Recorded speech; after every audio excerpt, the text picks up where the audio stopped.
Good evening to all my digital family. कैसे हैं आप सब लोग? आई होप आप सभी अच्छे होंगे, राइट। तो गाइज़ एक अर्जेंट अपडेट आप लोगों के साथ शेयर करनी थी, क्योंकि आज 9/9 पोर्टल है, तो कलेक्टिव में कुछ न्यू एनर्जी भी आई हुई है, जिस एनर्जी को आप लोगों को जानना बहुत ज़रूरी है। ओके, देखिए गाइज़, कल संडे था, तो कल बहुत सारे सेशन मैंने लिया था। तो कल मेरी बात बहुत सारे डिवाइन फेमिनिन्स एंड एक डिवाइन मास्कुलिन के साथ भी हुई थी, ठीक है। तो मैं उस डिवाइन मास्कुलिन की एनर्जी को आप लोगों के साथ शेयर करना चाहूँगी, क्योंकि हमारी इस चैनल में 90% फेमिनिन्स है, राइट, जो अपनी डिवाइन मास्कुलिन की एनर्जी के बारे में जानना चाहते हैं, ठीक है। तो देखिए गाइज़, कल जिस डिवाइन मास्कुलिन के साथ मेरी बात हुई थी, उनकी स्टोरी पूरी तरह अलग है, जो आप कभी सोच भी नहीं सकते कि एक डिवाइन मास्कुलिन के साथ भी कुछ ऐसा होता है। ओके, वो 1 घंटे का सेशन था, तो इस वीडियो में जितना पॉसिबल होगा मैं कवर अप करने की कोशिश करूँगी। ओके, तो सबसे पहले उन्होंने मुझे ये बताया कि मैम, ट्विन फ्लेम का नाम मैं 10 साल पहले सुना था, मतलब 2014 में जब वो कॉलेज में पढ़ते थे, तो उसी टाइम उनकी कॉलेज छुट्टी हो गया था, तो वो छुट्टी में घर पे आए थे, ठीक है। तो उनके जो मम्मी पापा है ना, वो दोनों ट्विन फ्लेम्स के बारे में कुछ बात कर रहे थे, तो इन्होंने ट्विन फ्लेम का नाम वहीं से पहली बार सुना था, ठीक है। बट उन्होंने ये बताया कि मैम, तब मुझे पता नहीं था कि ट्विन फ्लेम जर्नी हमारी सोल की जर्नी होती है, मतलब जिस प्यार के लिए हम तड़पते हैं, वही लव है ट्विन फ्लेम जर्नी। एंड तब मैं ट्विन फ्लेम्स के ऊपर कहीं पे भी कुछ रिसर्च नहीं किया, क्योंकि तब मेरी लाइफ में मेरी डिवाइन फेमिनिन नहीं थी, एंड तब मुझे किसी से सच्चा वाला प्यार भी नहीं हुआ था, तो मुझे इस जर्नी का कोई भी एक्सपीरियंस भी नहीं था, तो मैं इस टॉपिक को पूरी तरह भूल गया था। एंड इसी बीच मेरी लाइफ में कुछ ऐसे लड़कियां भी आए जो बस मेरी लुक को देख के मेरे तरफ अट्रैक्ट हुए थे, बट मुझे उन लड़कियों से सच्चा वाला प्यार भी नहीं हुआ था, मतलब वैसी वाली कनेक्शन फील नहीं हो रहा था जो एक सोलफुल कनेक्शन होता है।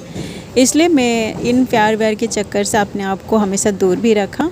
बट 2016 में मेरी लाइफ में एक ऐसी लड़की आई जिसे देखते ही मुझे अंदर से एक ऐसा कनेक्शन फील हो रहा था, जैसे कि मैं इस लड़की को पहले से जानता हूँ, ठीक है। मतलब उस लड़की के साथ बात करने के लिए मुझे अंदर से एक क्रेविंग फील हो रहा था कि कैसे मैं इस लड़की के साथ फ्रेंडशिप करूं, कैसे हम दोनों बात करें।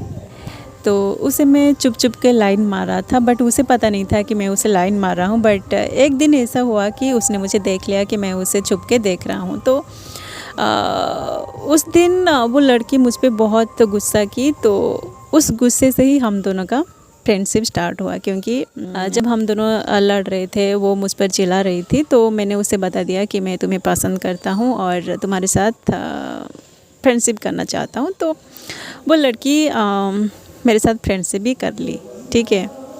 तो ऐसे 1-2 महीने तक हम दोनों बस फ्रेंडशिप वाली बात कर रहे थे, मतलब हम दोनों कॉलेज में पढ़ते थे, तो बस एक अच्छी फ्रेंडशिप हम दोनों के बीच हो गया था। एंड धीरे धीरे क्या हुआ कि मेरे अंदर जो प्यार था ना, वो ऑटोमेटिक बाहर आने लगी, और सडनली मैं उस लड़की को प्रपोज़ कर दिया कि आई लव यू, और मैं आगे जाके तुमसे शादी करने वाला हूँ। तो जब मैंने उसे प्रपोज़ कर दिया, तो उसने मना कर दिया कि नो, हम बस फ्रेंडशिप रहेंगे, ये अच्छा है। क्योंकि वो लड़की थोड़ा टॉमबॉय टाइप की थी, तो उसके साथ भी कुछ ऐसा हुआ था उससे, मतलब कुछ ऐसे लड़के उसके लाइफ में आए थे जो उस पर चीट करके चले गए, इसलिए वो लड़की किसी से प्यार करना नहीं चाहती थी, बस एक अच्छी वाली फ्रेंडशिप रखना चाहती थी, ठीक है।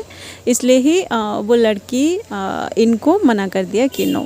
जब इन्होंने उन्हें प्रपोज़ किया, तो वो लड़की मना कर दी, तो इनको बहुत बुरा लगा। तो उसके बाद वो दोनों कुछ दिन के लिए बात करना भी बंद कर दिए, ठीक है। उन दोनों के बीच एक सेपरेशन हो गया, 1-2 महीने का सेपरेशन हो गया, ठीक है। एंड देन उनका जो कॉलेज भी बंद हो गया, तो दोनों अपने अपने घर चले गए, और उन दोनों के बीच ऐसे 4 महीने का सेपरेशन हो गया था। एंड ये जो डिवाइन मास्कुलिन है ना, इनको इतना बुरा लगा कि वो ऐसा सोचने लगे कि ये लड़की तो मुझे पसंद करती है, बट जैसे ही मैंने उसे प्रपोज़ कर दिया, तो वो मना कर दिया। तो इसलिए ही ये जो डिवाइन मास्कुलिन है ना, इनको बहुत बुरा लगा, और उनकी जो अंदर की मास्कुलिन एनर्जी ट्रिगर होने लगी। ओके, उनके मन में लॉजिक आने लगी कि वो लड़की तो मुझे पसंद करती है, बट क्यों मेरे साथ वो रिलेशनशिप में नहीं रहना चाहती है, क्यों मुझसे वो शादी करना नहीं चाहती है। तो इनके मन में बहुत सारे निगेटिव थॉट्स आने लगी, बहुत सारे डाउट्स भी आने लगी कि शायद उसकी लाइफ में कोई और है। ठीक है, ये वो डिवाइन मास्कुलिन का पर्सपेक्टिव है। ठीक है, बट उनके जो डिवाइन फेमिनिन है उनके साथ कुछ ऐसा हुआ था, मतलब उनकी लाइफ में ये जो मास्कुलिन है ये उनकी लाइफ में आने से पहले उनकी लाइफ में कुछ एक ऐसा लड़का आया था जो इन पर चीट करके चला गया। ओके, इसलिए ही वो लड़की किसी और के साथ रिलेशनशिप में आना नहीं चाहती थी। ठीक है, बस वो फ्रेंडशिप रखना चाहती थी। ठीक है, तो उसके बाद क्या हुआ कि ये जो डिवाइन मास्कुलिन है इनको इतना बुरा लगा कि वो उस कॉलेज को छोड़ के चले गए और दूसरी कॉलेज में एडमिशन ले लिया। ठीक है, तो इसी बीच 2 साल बीत गया, 2016, 17 और 18 भी हो गया था शायद, उन्होंने बताया था, मुझे याद नहीं आ रही है। वो इंजीनियरिंग स्टूडेंट है, तो 4 साल का कोर्स होता है। तो 2018 आ गया था। ये दोनों मतलब अच्छे से बात नहीं कर रहे थे, बट उनका जो म्यूचुअल फ्रेंड होते हैं, उनका जो फ्रेंड्स होते हैं, फ्रेंड्स के थ्रू ये दोनों बात करते थे। ठीक है, बट इसी बीच क्या हुआ कि ये जो डिवाइन फेमिनिन है इसके अंदर उनकी जो फेमिनिन एनर्जी है ना, ये ट्रिगर हो गया था। वो इमोशनली सोचने लगे कि सच में ये जो पर्सन उनको प्रपोज किया है, क्या सच में ये उनसे प्यार करता है, सच में ये उनसे शादी करना चाहता है। इसलिए वो थोड़ा इमोशनली सोचने लगे। ठीक है, तो फिर जब दोनों बात किए ना, तो ये जो डिवाइन फेमिनिन है ये उनके प्रपोजल के लिए हाँ कर दिया कि yes I love you, we will get married soon. Okay, तो जब डिवाइन फेमिनिन ऐसा बोला तो उधर से वो जो डिवाइन मास्कुलिन है ना, उनको इतना गुस्सा था, उनके अंदर इतना गुस्सा था, वो मना कर दिए कि नो, मैं तुमसे शादी नहीं करने वाला हूँ, बस हम दोनों फ्रेंड्स बन के रहेंगे। ठीक है, तो आप सोचिए कि मतलब उसके बाद क्या हुआ होगा।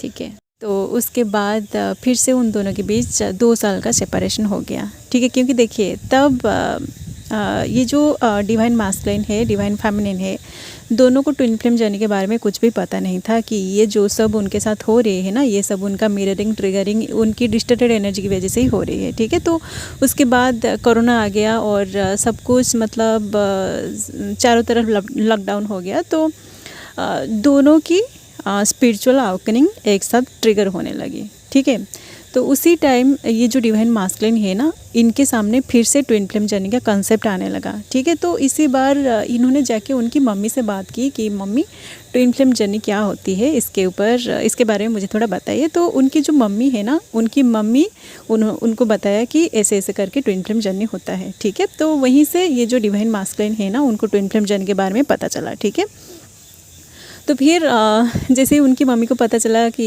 उनकी जो लड़का ये क्यों ट्विन फ्लेम जर्नी के बारे में पूछ रही है, तो उनकी जो मम्मी है ना, उनकी मम्मी उन्हें पूछा कि क्या तुम्हारी लाइफ में कोई ऐसी लड़की है जिसकी वजह से तुम ये सारी बातें मुझे पूछ रहे हो। तो वहीं से वहाँ उनकी जो बेटा है ना, वो उनकी मम्मी के साथ उनकी सारी पूरी स्टोरी को शेयर किया कि मेरी लाइफ में ऐसा ऐसा हुआ है। तो उनकी जो मम्मी है ना, उनकी मम्मी ही उनको गाइड करके बोला कि तुमको ये इनोवा करना है। ठीक है, एंड गाइज ये जो डिवाइन मास्कुलिन है ना, उनकी स्टोरी में इतने सारे बातें हैं ना, इसको मैं अभी इस वीडियो में कंप्लीट नहीं कर पाऊंगी क्योंकि अभी मुझे बहुत सारे काम है। तो इस वीडियो को यहीं पे एंड करते हैं। उनकी पूरी स्टोरी सुनने के लिए आपको इसका नेक्स्ट पार्ट के लिए वेट करना पड़ेगा। ठीक, नेक्स्ट पार्ट में हम बात करेंगे कि कैसे दोनों ट्विंस का अवेकनिंग स्टार्ट हुआ, कैसे अभी उनकी लाइफ में क्या चल रही है। ठीक है, सो गाइज आप अपनी जर्नी में आगे बढ़ते रहिए और आप जहाँ पे भी स्टक है ना, बस आप डिवाइन के ऊपर भरोसा करिए और इस जर्नी को पूरी तरह सरेंडर करके आप आगे बढ़िए।